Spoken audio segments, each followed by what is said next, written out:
Lidl, réélu encore et encore, meilleure chaîne de magasins de l'année dans la catégorie supermarché. Allô patron, faut que je vous dise. Vas-y, fonce. Défonce patron. Dès demain, la défonceuse Parkside garantie 3 ans est à 34,99€ au lieu de 44,99€. 22% de réduction patron. Moins de 35€ la défonceuse. Ça défonce comme prix. Et nous on se fait. Oui, moi ça va, j'ai compris.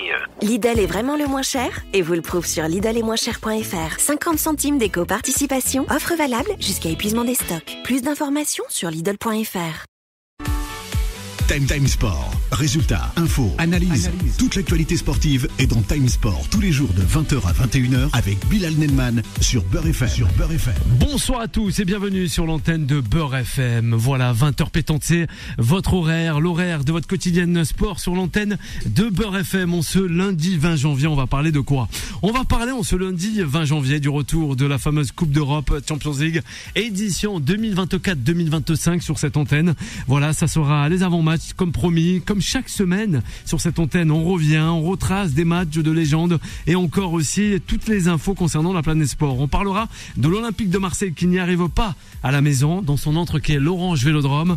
On reviendra aussi sur les JO, et pourquoi donc? Justement, à travers ces JO, on va revenir avec monsieur Romain Lachance. Rien que ça, on aura la chance ce soir de l'avoir avec nous sur cette antenne de Beurre FM au 01 53 48 3000 et on espère avoir notre fameux tea time comme chaque lundi soir en la personne de Moura, notre consultant. Le 01 53 48 3000, c'est pour réagir. D'ailleurs, avant le Paris Saint-Germain, les Citizens, c'est Sky Blue, les hommes de Pep Guardiola, revient donc en forme avant leur arrivée du côté de la capitale française. On rappelle le match de ce mercredi soir, le Paris Saint-Germain face à Manchester City. Ça sera le gros match de la semaine. Sans plus tarder, on va présenter la fine équipe qui m'accompagne ce soir.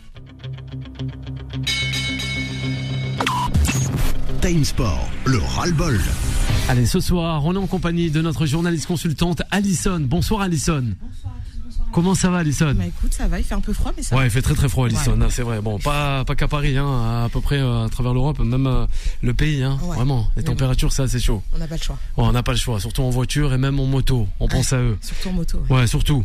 Et il y a Juan Trocé qui rigole. Lui, il est bien chauffé, Juan Trocé. Et oui, il nous vient de la plaine ibérique, il s'en est passé des choses.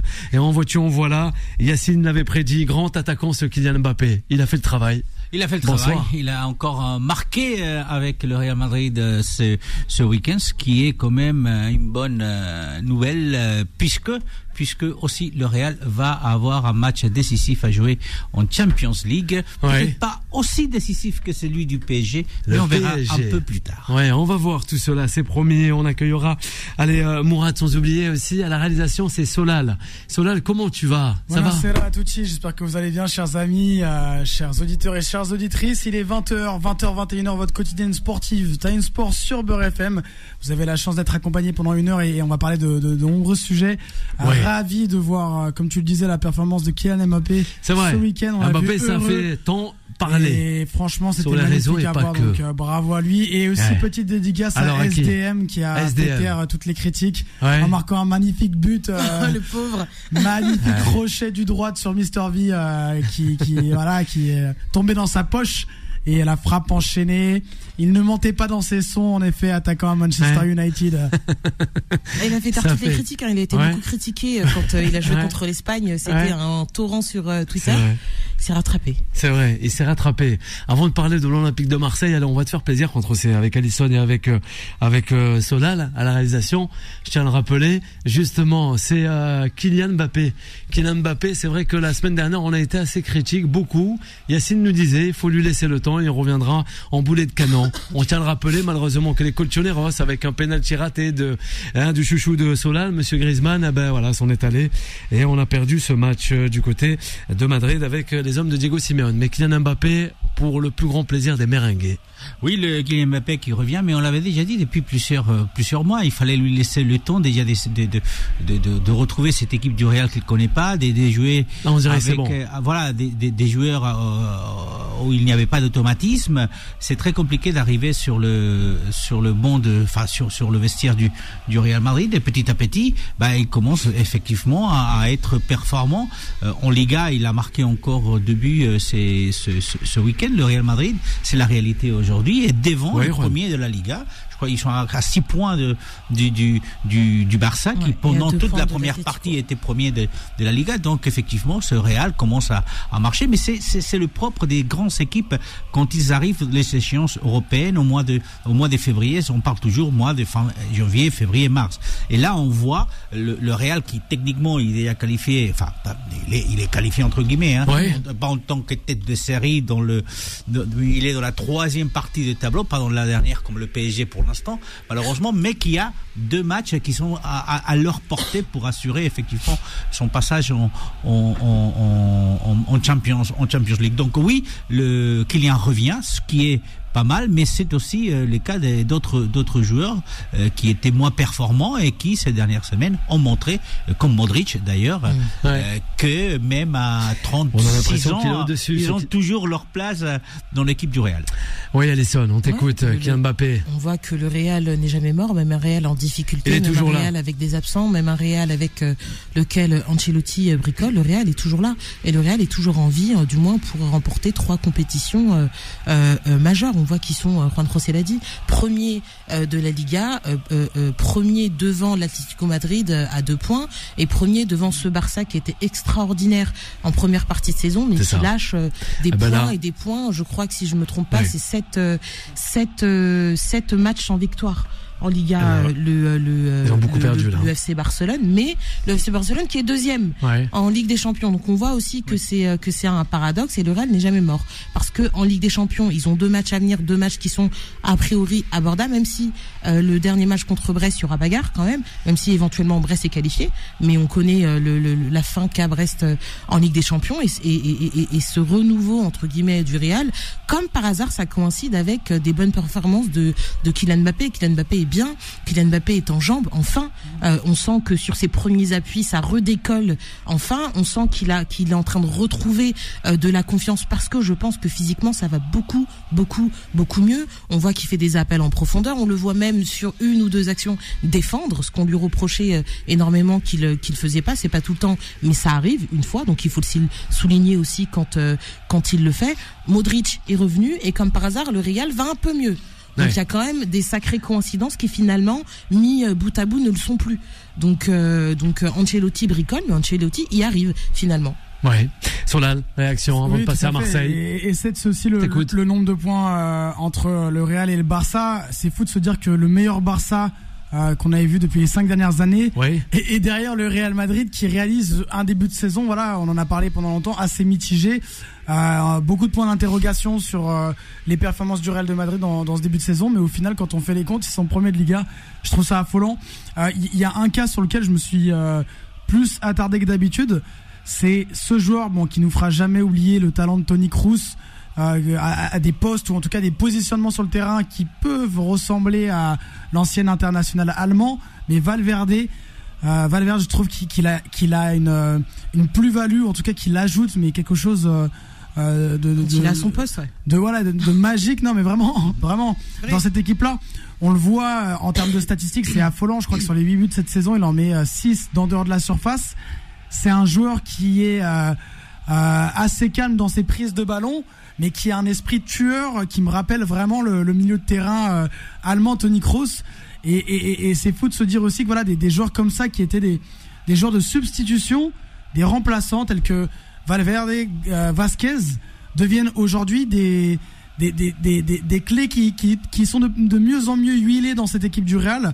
Et voilà, indépendamment de Mbappé qui lui est un ovni, et ça on le sait depuis longtemps. Heureusement pour lui et pour nous fans de foot, il revient à un niveau qui est exceptionnel. Tout ce qui est fait pas encore exceptionnel, mais il revient à un bon niveau. En tout cas, le match qu'il a fait, si on prend vraiment le match de ce week-end-là, tout ce qu'il a entrepris, il a réussi. Enfin, moi, il y a des gestes que j'avais jamais vu de sa part, des louches dans la surface de réparation avec une louche en virgule à la Neymar. Ça fait de confiance. Voilà, mais qui est revenu. Mis à part Mbappé, je trouve quand même que des anciens joueurs madrilènes tels que Vasquez et Valverde rajoutent vraiment une plus-value dans cette équipe-là. Quand il revient au milieu, c'est pas, pour moi, Tchouaméni, c'est pas le joueur qui me fait absolument kiffer. Mais cependant, quand il est au milieu à côté d'un Modric, il est beaucoup mieux. Il est beaucoup mieux, et ça on peut aussi le souligner, parce que il a reçu, le pauvre, une déferlante après le Classico en Supercoupe d'Espagne. Il n'était pas à son poste. Le poste de défenseur central, c'est un poste très spécifique. Quand on doit anticiper le numéro 9 ou quand on doit anticiper l'attaquant au niveau des placements, on l'a vu par exemple sur la tête de Rafinha, il était totalement à côté de la plaque. C'est un vrai poste défenseur central. On apprend énormément, faut avoir de la bouteille, et quand on s'appelle Tchouaméni et que c'est pas forcément le poste et qu'on n'a pas forcément de repères, forcément on peut passer à côté. Mais quand il est au milieu avec un autre grand joueur, et là en l'occurrence Modric qui est revenu aussi dans la boucle, et ben là ça fait la différence et le Real gagne un peu plus facilement que d'habitude. Sachant que Valverde, on l'écoute. Parce que Valverde, c'est quand même une histoire très particulière. Mbappé.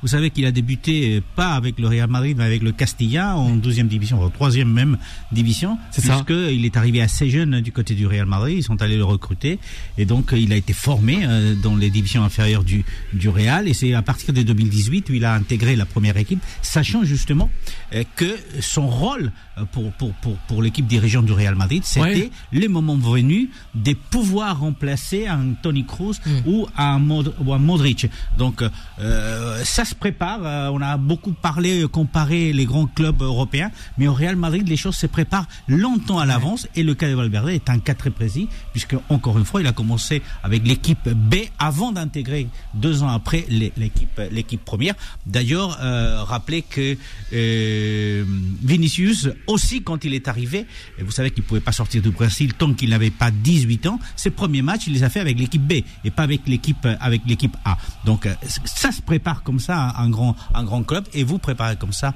un effectif qui après dure énormément, puisque vous le savez, que ça soit des Ronaldo qui passent une dizaine d'années au Real Madrid, que ça soit Benzema, que ça soit Toni Kroos, que ça soit Modric. En fait, au Real Madrid, on peut passer effectivement jusqu'à 12-13 ans dans la première équipe. Donc voilà comment on construit effectivement un effectif, et le Real Madrid prouve encore une fois que, on ne sait pas s'ils vont gagner, ils ont été battus par le Barça, mais en Supercoupe, mais ce qui est vrai, c'est qu'ils sont encore là. Oui, ils sont encore là, toujours là, c'est vrai. La Maison Blanche, elle est toujours là. Ancelotti peut-être sur le départ, en fin de saison, Addison. Peut-être, on attend l'arrivée de Xavi Alonso, qui, à mon avis, sera un digne. Il travaille bien quand même en Allemagne. Donc il connaît la maison, il travaille bien en Allemagne. Il aura quand même aussi un petit choix de joueurs qui pourra arriver. Donc je pense que Xavi Alonso, ça a de la gueule sur le banc du Real Madrid. Mais j'aime pas trop, moi, qu'on tombe sur Ancelotti. C'est un grand entraîneur quand même. Oui, il faut le respecter. Et puis, avec tout ce qu'il a fait. Alors, faut pas oublier, on est dur avec le Real, mais il y a quand même un Real en transition, et ça faut pas l'oublier. Faut pas oublier que le Real est quand même en transition. Le Real a perdu. Avec celui de... Non, quand on perd quand même Karim Benzema, d'accord, on gagne Kylian Mbappé, mais c'est pas tout à fait la même chose. Un joueur qui est installé, un joueur qui te fait gagner à lui tout seul une Ligue des Champions, qui te sort de situations pas faciles. On a aussi la transition Kroos, Modric, comme on l'a dit. Derrière aussi, c'est en train de se chercher, et il y a énormément de blessés, et donc on voit pour recruter un latéral droit, notamment avec la blessure de Carvajal. Donc c'est quand même un Real qui est là, mais c'est un Real malade. Bonne nouvelle, Alisson. Tu parles de la défense, mais on a eu le retour d'un joueur d'une classe mondiale avec ce match-là face à ce match-là du Real ce week-end, et l'entrée en jeu qui a été applaudie par tout un stade. C'est Alaba qui revient aussi. Alaba, c'est vrai. Alaba. Enfin, oui, tout à fait. Après, moi, ça s'approche plus d'une info anecdotique, parce que c'est vrai que pourquoi même si du temps s'est écoulé, le Real reste le Real, et avant qu'il retrouve un niveau, je pense, le niveau qu'il avait et qui a fait que le Real l'a recruté, il va s'en passer encore du temps. Je pense que là, c'était plus une entrée pour le remettre en confiance aussi. C'est important que le collectif se réapproprie aussi son image sur le terrain. Mais de là à revoir un Alaba sortir des demi-finales ou des quarts de finale de Ligue des Champions comme il avait l'habitude de le faire, parce que on parle peu souvent de ces défenseurs qui sauvent des équipes ou qui les aident en tout cas à intégrer des étapes suivantes en Ligue des Champions. Alaba en faisait partie. Je ne pense pas que cette année, en tout cas, ça va être le joueur sur lequel vont s'appuyer les défenses madrilènes. Et sur la question défensive au Real Madrid, notez quand même que sur 2 années, vous avez eu coup sur coup l'arrivée de Ferland Mendy sur le côté gauche, l'arrivée d'Alaba et l'arrivée des Rudiger. Donc, et pour Alaba et Rudiger, ils sont arrivés gratuitement puisqu'ils s'étaient en fin de contrat, ils s'étaient engagés avec le Real. C'est encore une fois, c'est une façon de préparer effectivement le remplacement parce que on a beaucoup parlé de ceux qui sont partis, mais ceux qui sont arrivés par la suite depuis quelques années ont montré qu'effectivement ils ont leur place du côté du Real. Il y a Kylian Mbappé effectivement qui est là, mais vous avez, il y a aussi Rodrigo en attaque qui aurait pu partir et qui n'a pas souhaité partir et qui souhaite continuer au Real Madrid avec un Vinicius à côté. Donc effectivement, c'est une équipe qui s'est construite, c'est une équipe des grands joueurs avec des classes internationales et souvent ils préfèrent lutter pour avoir une place et quelques minutes que partir ailleurs parce que avec le Real on est presque sûr de gagner des titres et de vivre des moments très forts et sportifs en parlant. Et la préparation elle se fait par vague. Au Real, Juan José a parlé de cette première vague, mais il y a aussi une deuxième vague qui pour l'instant est sur le banc mais qui est là avec Endrick le Brésilien, avec Arda Güler, avec Brahim Diaz. Ils sont là. La préparation elle se fait avec des joueurs qui sont déjà établis ailleurs, donc des potentiels titulaires qui sont là pour renforcer cette équipe, mais on a aussi cette deuxième vague, les seconds couteaux de jeunes qui apprennent, qui rentrent un peu en cours de match. Regardez la preuve, le dernier match de coupe, t'as Hendrix qui te met un doublé et qui fait que on sonne la révolte du Real Madrid pour aller gagner. Donc c'est une préparation qui est intelligente à mon sens. Allez Alison, on va marquer d'une courte pause la première de cette émission et on accueillera après cette première pause Romain Lachance, porte-parole, on le rappelle, de Paris JO 2024 et aussi directeur de l'engagement de ces mêmes JO.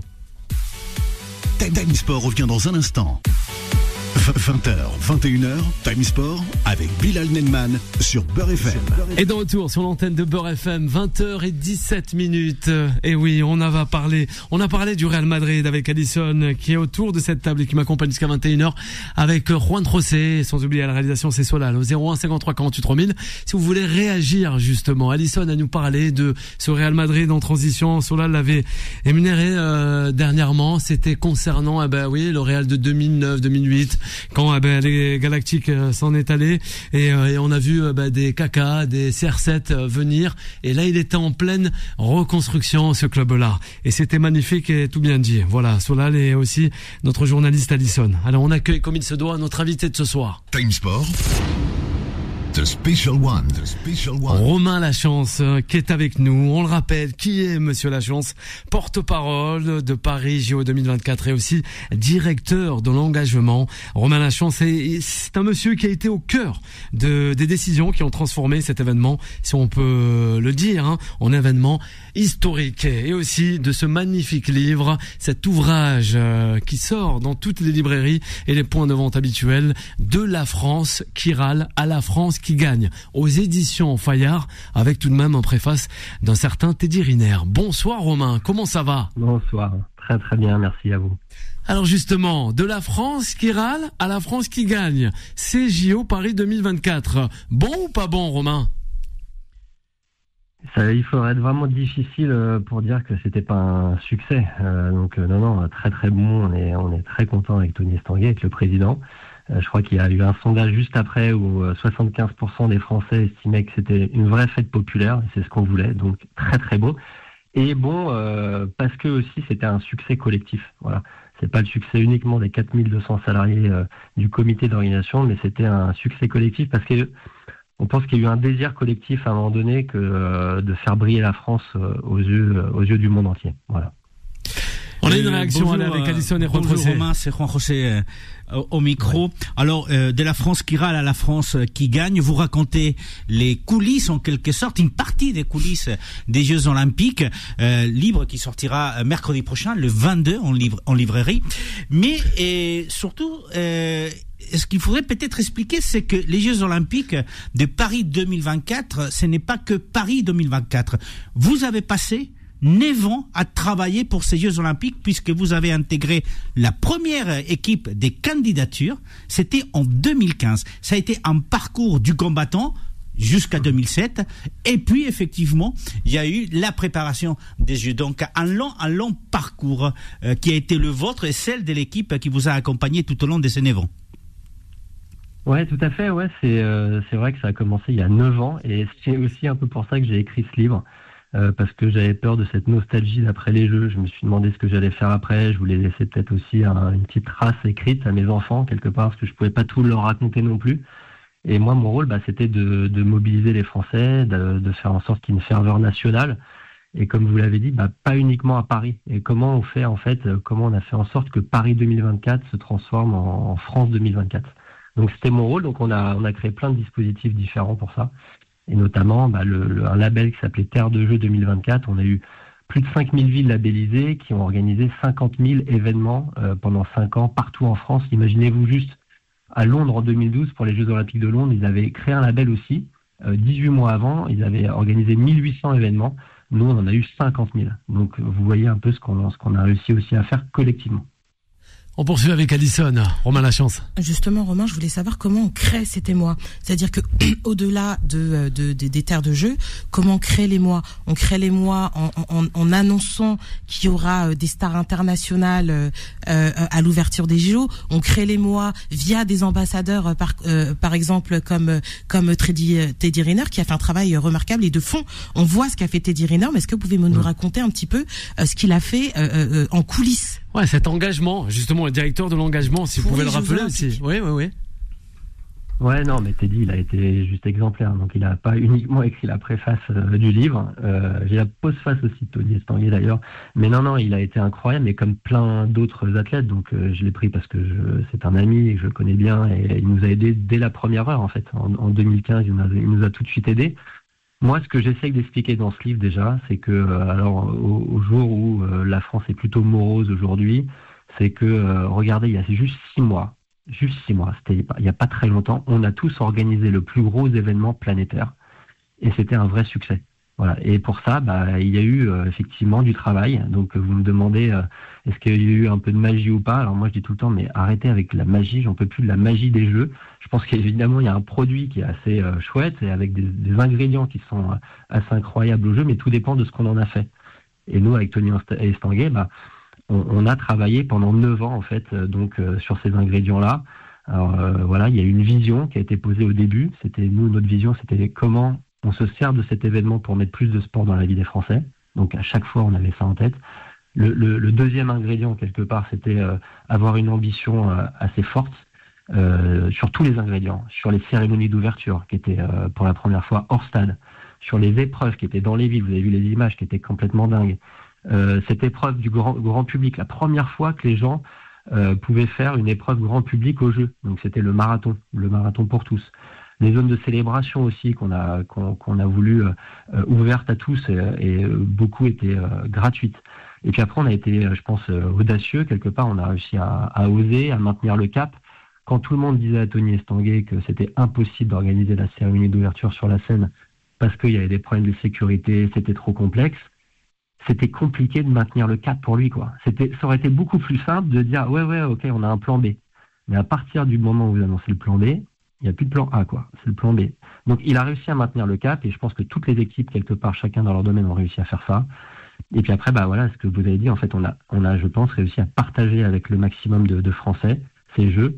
Et puis, avec une vraie stratégie de petits pas pendant 9 ans qui ne se voyait pas forcément. Mais je ne sais pas si vous avez cette image. Moi, c'est l'image qui me vient en vous parlant. L'image d'Omar Sy, justement, qui était en train d'encourager son copain Teddy Riner en train de combattre la finale. En train de disputer la finale, et Omar Sy, il était au cœur du grand public dans un carré de supporters avec le grand public. Il n'était pas en loge ou quoi que ce soit. On l'avait mis là au cœur du carré, mais ça c'était un travail. Pendant 2 ans, on a travaillé cette ferveur dans les stades, ces carrés de supporters où on a mis parfois quelques personnalités. Donc voilà, il y a eu un vrai boulot assez fin et c'est vrai qu'on a été quand même pas mal aidé par les résultats des athlètes et les émotions qu'ils nous ont procurées quand même. On poursuit avec Solal. Oui. Allez, avec Romain Lachance, notre invité ce soir sur Beurre FM. Oui, Romain, tu me permets de te tutoyer ? Bien sûr. Ouais, en parlant d'expérience et de résultats, justement, j'ai une question à ce propos-là. Moi, c'est vrai déjà en prémisse que la dernière fois que j'avais la télé qui était allumée toute la journée chez moi. Ça remonte à l'époque de mon grand-père qui a regardé le Tour de France. Donc c'était vraiment tellement beau pour moi de revivre cette expérience-là que d'avoir. Je croyais que t'allais me dire France 98. C'était pas mal. J'avais moins 5 ans, mais j'aurais aimé le vivre aussi. Mais en tout cas, ce qui m'a vraiment marqué pendant ces JO, c'est qu'il y avait la télé qui était allumée en permanence, et ça, n'importe où j'allais. Donc déjà, en termes de souvenirs forts, c'est quelque chose qui m'a marqué. Le deuxième souvenir fort, ça m'est personnel, et après j'aimerais connaître les tiens. Mais c'est lorsque Snoop Dogg arrive, on a un monsieur du public qui met sur son enceinte à fond un des morceaux de Snoop Dogg, et quand j'ai vu cette image-là qui arrive, mais vraiment au tout début de la compétition, je me suis dit bon, si tout le monde est dans le partage et qu'ils ont réussi à montrer ce truc-là qui appartient à Paris, à la France, qui est la mixité, la variété, je me suis dit que ça allait être magique tout le reste de la compétition. Moi, j'ai une question par rapport à toi. J'aime bien le morceau de Johnny Souvenir, donc j'aimerais que tu me fasses part des tiens. Est-ce que tu as une victoire forte, parce que forcément le titre de ton livre, on rappelle qu'il sort le 22, s'appelle La France qui râle à la France qui gagne. Est-ce que dans cette France qui a gagné, il y a un souvenir fort, que ce soit, j'évoque Léon Marchand, tu évoques Teddy Riner, mais est-ce que tu as une victoire ou un moment qui restera gravé à jamais dans ta mémoire sans trop réfléchir comme ça? C'est toujours très compliqué cette question parce que j'en ai tellement. En fait, il y en a une, c'est assez simple. Vous savez, les Jeux, ils vont commencer 2 jours avant la cérémonie d'ouverture. Donc avec le rugby à 7 au Stade de France, et le premier match d'ouverture des Bleus, des Français au football masculin, au Vélodrome à Marseille, où on a joué les États-Unis. Et moi, je voulais absolument que sur ce premier match-là, 2 jours avant la cérémonie, je voulais qu'il y ait une ambiance de dingue, qu'on se dise waouh, les Jeux, ils nous ont mis une claque là. Et donc on avait travaillé ces carrés de supporters, et on avait décidé de donner un drapeau, des drapeaux bleu, blanc, rouge, à chaque personne dans le stade. En fait, il y a eu une image, mais incroyable, si vous regardez les images de ce match le 24 juillet 2024, une image où on s'est dit, on a vraiment pris tous une claque et on s'est dit, voilà, ok, ça part. Et en fait, ça nous a plus jamais quitté. Donc à chaque fois que vous rentriez dans un stade, il y avait une ambiance qu'on n'avait jamais vue avant, et à chaque fois, ça mettait des frissons, quoi. C'était fou. Et tu parlais tout à l'heure de la télé ouverte. Il faut savoir quand même, parce que les gens ne savent pas ça, mais ces chiffres-là, mais il y a 85% de la population mondiale qui ont regardé les Jeux cet été. Wow. Et donc qui ont vu nos sites emblématiques, qui ont vu Paris rayonner, la France rayonner. 85% de la population mondiale. En France, 59 millions de Français ont regardé les Jeux olympiques, et 50 millions de Français ont regardé les Jeux para. Donc il y a eu quand même un impact qui est juste dingue. Alors la parenthèse, ça s'est refermé un peu trop vite à mon goût, mais en tout cas, cette parenthèse de cet été, elle est incroyable. On poursuit avec Ron Trocet. Oui, je disais que dans ce livre, La France qui râle à la France qui gagne, tu racontes les coulisses. Il y a notamment, dans les premières pages, tu vas nous raconter comment tu es allé chercher Rafael Nadal, qui dînait en famille, pour le ramener sur la cérémonie d'inauguration. Tu vas dîner avec eux. Et à un moment donné, donc on est à 1h30, 2h avant la cérémonie, et il te pose la question, alors Roman, j'ai fait quoi ce soir? Attention, fiche de lecture pour tout le monde avant la fin de la semaine, pour tous ceux qui n'ont pas lu encore. C'est une anecdote. Je commence le livre par ça, c'est vrai, avec le premier chapitre qui s'appelle Imagine. Moi, j'étais joueur de tennis. Donc je suis né moi dans le 93, je suis né en Seine-Saint-Denis, j'ai grandi, moi le sport m'a toujours aidé à faire les bons choix, m'a drivé dans toute ma carrière aussi après, et donc je suis pas là par hasard quelque part, et de vouloir partager ça, notamment avec nous on était situés dans le 93, donc c'était important pour moi de pouvoir parler des Jeux aussi à ces jeunes-là et pouvoir les inspirer quelque part comme le sport m'avait inspiré. Donc quand moi je tombe sur Rafa, où moi, ma mission, Tony Estanguet me dit, écoute, j'avais pas mal de trucs à faire ce jour-là, notamment de recevoir avec mon équipe, d'accueillir les personnalités. Donc on avait plein de personnalités, des personnalités qui avaient joué le jeu, qui avaient joué le jeu avec nous depuis le début de l'aventure. Donc c'était assez chouette.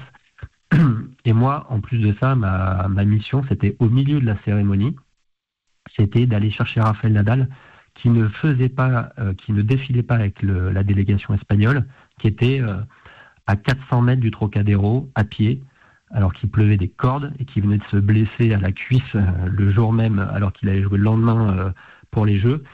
Et donc, je me pointe là-bas, en fait, dans ce lieu, pour l'extraire, pour lui dire, allez, il faut y aller.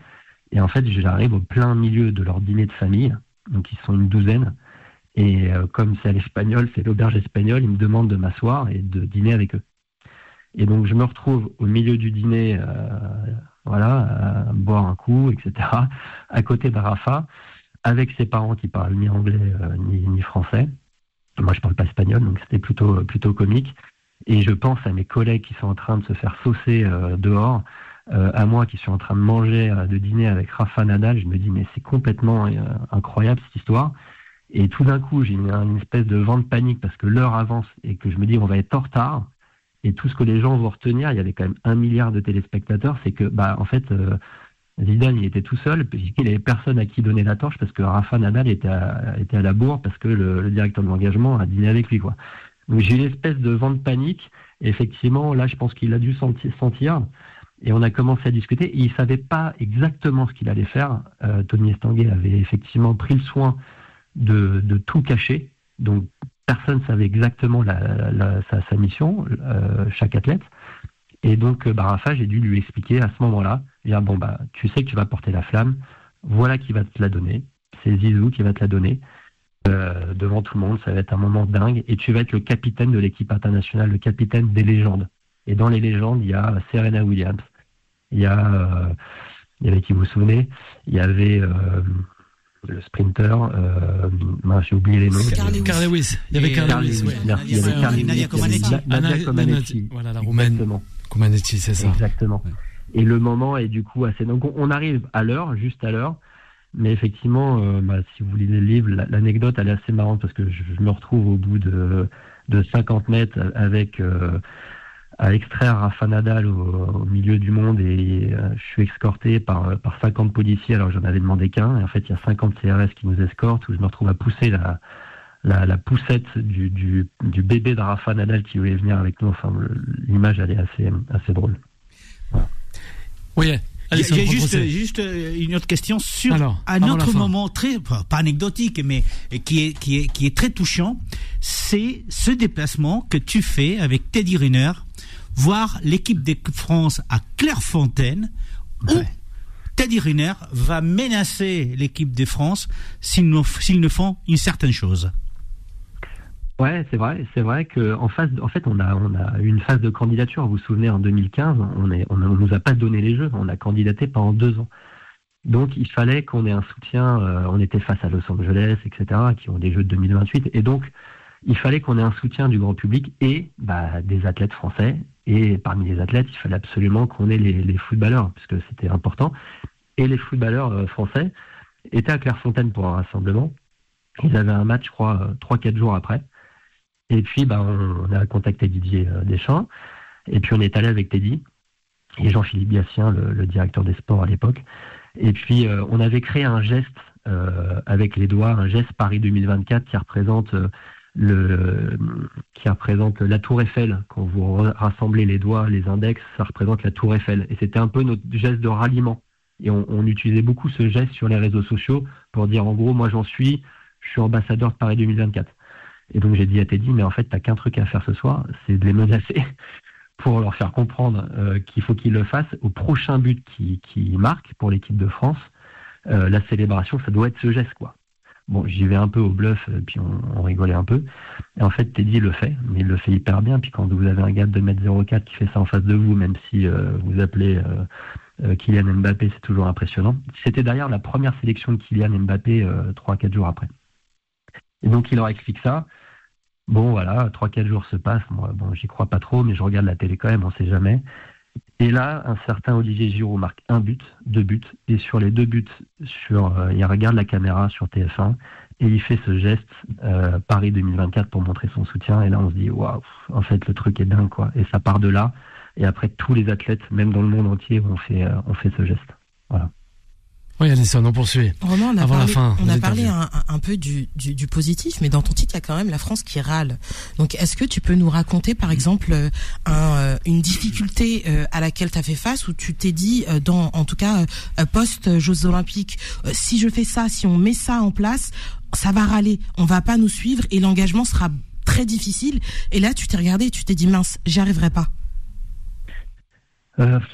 Ouais, il y en a eu. Alors, la France qui râle, oui, parce que déjà, pour revenir juste sur ce verbe-là, c'est quand même un sport un peu national en France, quand même. Si on l'avait eu au jeu, je pense qu'on aurait été plutôt pas mal. La médaille d'or, même. Et donc, oui, en fait, ça a râlé pendant des années, mais parce que c'est normal, en fait. Quelque part, on s'est construit, c'est notre culture, c'est notre histoire. La France, les Français se construisent vachement dans l'opposition. Sans revenir trop dans l'histoire, mais la Révolution française quand même, mai 68, etc. Donc voilà, on s'est construit comme ça, mais il y a un truc quand même, c'est que dans les moments importants, on arrive à s'unir. Et donc ça, c'est important. Mais c'est vrai que pendant 7 ans, on a ramé, quoi. On a vraiment sorti les rames, et il y a des moments qui étaient plus compliqués que d'autres, mais on est resté dans notre couloir de nage, on a bossé notre copie. Il y a eu un moment qui était délicat pour tout le comité, c'était la billetterie, puisque les gens disaient mais les billets sont chers, c'est pas normal, etc. Sauf que nous, on avait un enjeu business quand même, parce que je vous rappelle que les jeux sont de l'argent, c'est de l'argent privé. Il n'y a pas d'argent public, donc le contribuable, il met rien du tout. Hein. Donc c'est de l'argent privé, et que nous, on avait un vrai enjeu business pour bien vendre ces places. D'ailleurs, on a vendu 12 millions de places. Et que ces places-là, il y avait 50% des places parmi ces 12 millions qui étaient à moins de 50 euros. Il y en avait 1 million qui était à 24 euros. Et les prix étaient les mêmes que dans tous les Jeux Olympiques et Paralympiques d'avant. Donc on ne s'est pas enflammé, il n'y a rien eu de particulier. Sauf que ce que les gens ont vu, c'est des prix très chers, parce que c'est ce qui restait. Au bout d'un moment, les gens, les premiers... qui sont arrivés, les premiers acheteurs ont acheté les places les moins chères, certainement. Et puis après, ceux qui voulaient vraiment avoir des places, ils avaient des places plus chères et ils ont fini par aller, et c'est ce qu'on entend. Et c'est pareil quand les gens râlent sur les réseaux sociaux. Il y a peut-être 5% des gens qui râlent, mais c'est ce que vous entendez. C'est pareil. Ça. Grand merci. On a vécu la même chose, et là, c'était compliqué. Ouais, grand merci, Romain, la chance d'avoir été avec nous sur l'antenne de Beurre FM et d'avoir rappelé encore une fois ce contexte aussi que vous avez grandement vécu. 5 milliards de téléspectateurs, on le rappelle. 13 millions, entre autres, de touristes et 15 000 athlètes, avec pas mal de collectivités et aussi de membres, avec ce club Paris, qui s'en est enorgueilli et aussi enjaillé du côté de Porte de la Villette, je crois, si ma mémoire est bonne, où on a vu pas mal de soirées, vraiment avec pas mal de monde, de famille aussi. Un grand merci. On le rappelle, Romain Lachance, le bouquin sort la semaine prochaine, à partir mercredi 22, de la France qui râle à la France qui gagne, aux éditions Fayard. Un grand merci, bye bye. Merci à vous, merci. Time Sport revient dans un instant. 20h, 21h, Time Sport avec Bilal Nenman sur Beurre FM. Et de retour, 20h39, chers auditrices et auditeurs, en ce lundi 20 janvier. On le rappelle, début de semaine oblige. On est ensemble tout au long de cette semaine. On a parlé de Kylian Mbappé, et oui, de sa force, et sans oublier de ses magnifiques buts hier soir en Liga, sans oublier justement ses prestations. Ça fait quelques jours qu'il est assez stratosphérique. Le 01 53 48 3000, c'est pour réagir avec Addison, avec Juan Trocé qui m'accompagne. Malheureusement, je tiens à vous le dire, à vous le rappeler, on n'aura pas le tea time de Mourad. Malheureusement, c'est assez dommage. On aurait voulu là aussi débattre avec lui concernant City et sa venue avec face au Paris Saint-Germain ce mercredi soir du côté du Parc des Princes. Mais on l'aura pour la semaine prochaine avec toutes les infos concernant le championnat de la Première Ligue. Allez, place à Marseille. Time Sport, la parole des sociaux. Oui, on va parler de l'Olympique de Marseille justement, et on va essayer de revenir en prélude du PSG Manchester City. Tranquillement, Alisson, Marseille a cette pression, on a l'impression qu'elle lui revient du côté de l'Orange Vélodrome. Marseille n'arrive pas à gagner. Marseille est passé à côté de son match face à de bons Strasbourgeois. Moi, je sais plus quoi dire sur Marseille. Ouais. Mais c'est vrai. Non, mais j'en deviens versatile. Ça veut dire que quand il y a un lundi où je viens, où je dis Marseille, c'est la catastrophe. Ouais. Marseille n'est plus un bon club. Marseille balbutie son football et à domicile, c'est une catastrophe. Et la semaine d'après, je dirais, finalement, Marseille, c'est pas mal.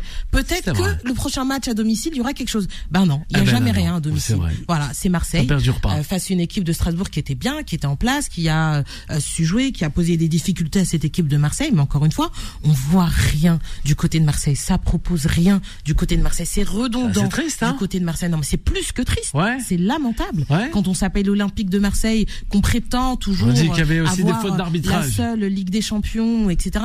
Moi, je ne critique pas les arbitres, parce que si tu fais le travail sur le terrain, forcément, l'arbitre, il va pas aller te refuser un but valable. Forcément, si tu joues un beau football, l'arbitre, il va pas dire, les gars, arrêtez de jouer correctement, jouez mal, parce que j'en ai décidé ainsi. Donc, l'arbitrage, ok, peut avoir une ou deux fautes, c'est humain, mais si on fait le travail sur le terrain, on n'a pas besoin de se cacher derrière les arbitres. Donc ça, tout ce qui est arbitrage, on peut le mettre sur le côté. Ceci étant dit, quand on revient vraiment sur cette équipe marseillaise, je trouve ça d'une tristesse absolue.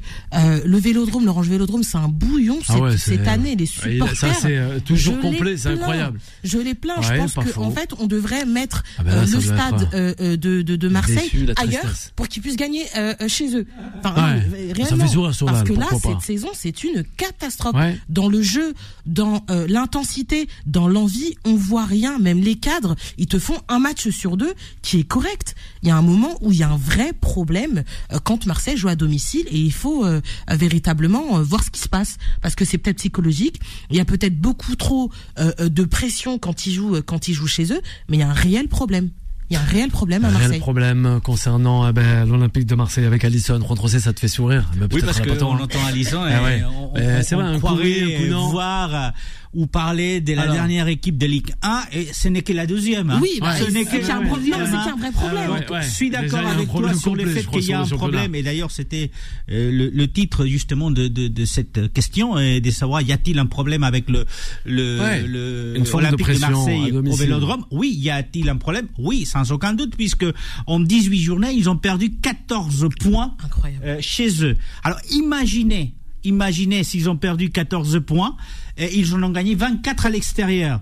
Alors si vous additionnez ceux qui sont gagnés à l'extérieur et ceux qui ont été perdus, aujourd'hui le premier de la Ligue 1, ça serait pas le PSG, ça serait l'Olympique de Marseille. Alors effectivement, il y a peut-être une question de pression, il y a peut-être aussi la pression. Je comprends pas ce qui se passe. Je suis d'accord avec le début de ton intervention. Je sais pas quoi penser de cet Olympique de Marseille. D'autant plus que cette année, ils sont capables de marquer des buts, parce qu'ils sont quand même une attaque qui est assez performante par rapport aux dernières années.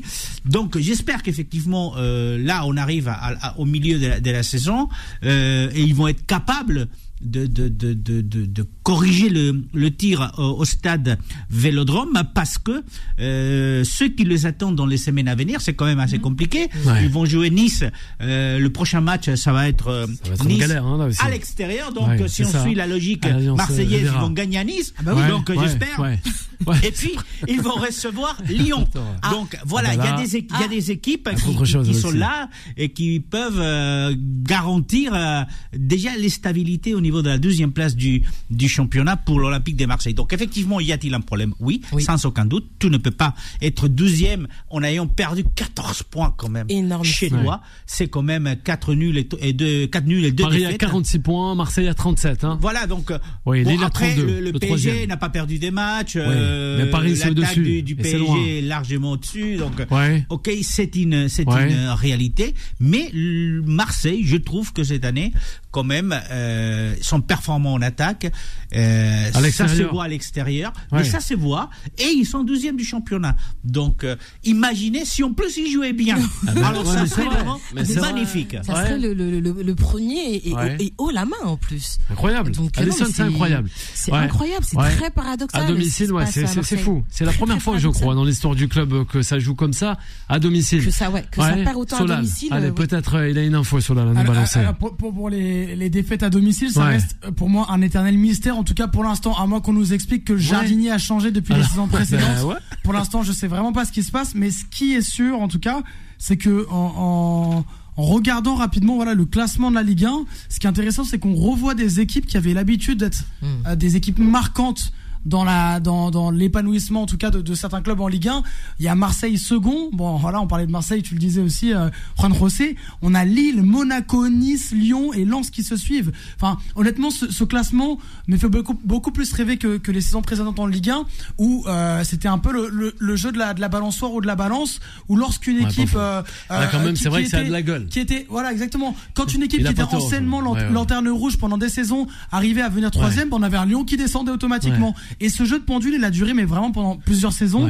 Et pour une première fois, t'es en train de dire quoi, Solal, que la Ligue 1 se rééquilibre, c'est ça? Ouais, on dirait. Non, mais il y a des grands clubs. Il y a un moment qu'on a grand c'est vrai que comme Marseille. Il y a PSG, Marseille, Lille 3e, Monaco 4e, Alisson 5e, Niçois, les Lyonnais à 6e place, 7e Lens, Toulouse à la 8e place. Ouais, c'est vrai que c'est pas mal. Rééquilibrage, ce que je veux dire aussi, c'est que finalement, les équipes qui ont battu Marseille à domicile, ce sont des équipes qui sont habituées à la Ligue 1 depuis des années et surtout qui sont habituées à aller jouer au Vélodrome. Donc, pour moi, il y a une espèce, voilà, de lien entre ces deux choses-là.